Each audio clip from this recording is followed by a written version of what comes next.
Hi friends, welcome to my video. ఈరోజు మీకోసం తెనాలి స్టైల్లో అల్లం చట్నీ చూపించడానికి వచ్చేసాను. ముందుగా అల్లం ముక్కలు శుభ్రంగా కడుక్కొని కొంచెం ఆయిల్లో వేడి చేసుకోవాలి. చింతపండును కొంచెం వేడి చేసుకొని ఆ విధంగా ప్రిపేర్ చేసి ఉంచుకోవాలి. వాటర్గానే కొంచెం ఉంచుకోవాలి. ఇప్పుడు చిన్నులపాయలు, మెంతులు, ఉప్పు, కారం తీసుకొని ఒక పక్కన ఉంచుకోవాలి. అయితే మనం అల్లం ముక్కలు, మెంతులు, చిన్నులపాయలు అంటే మీ భాషలో వెల్లుల్లిపాయలు మిక్సీ వేసుకోవాలి. ఈ విధంగా మొత్తం కలిపి మిక్సీ వేసుకోవాలి. అల్లం చాలా ఘాటుగా ఉంటుంది కాబట్టి దానికి కొంచెం స్పైసీ కావాల్సిన వాళ్ళు కారం చూసుకొని వేసుకోండి. అయితే చింతపండు మాత్రం మనకి కమలకాయ ఎంత సైజు చింతపండు అయితే పడుతుంది. పులిహోరకి చేసుకునేటట్టు బాగా చిక్కగా చేసుకోకుండా కొంచెం లూజుగా ఆ విధంగా చింతపండు కూడా వేసుకొని మిక్సీ వేసుకోండి. అయితే కొంచెం బెల్లం, పంచదార వేసుకొని మిక్సీ వేసుకోండి. అంతేనండి.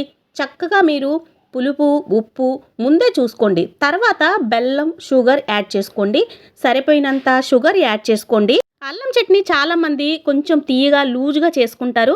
మీకు ఏ విధంగా కావాలంటే లూజ్ ఆ విధంగా చేసుకోండి. అంతేనండి, పోపు వేసుకోవడమే.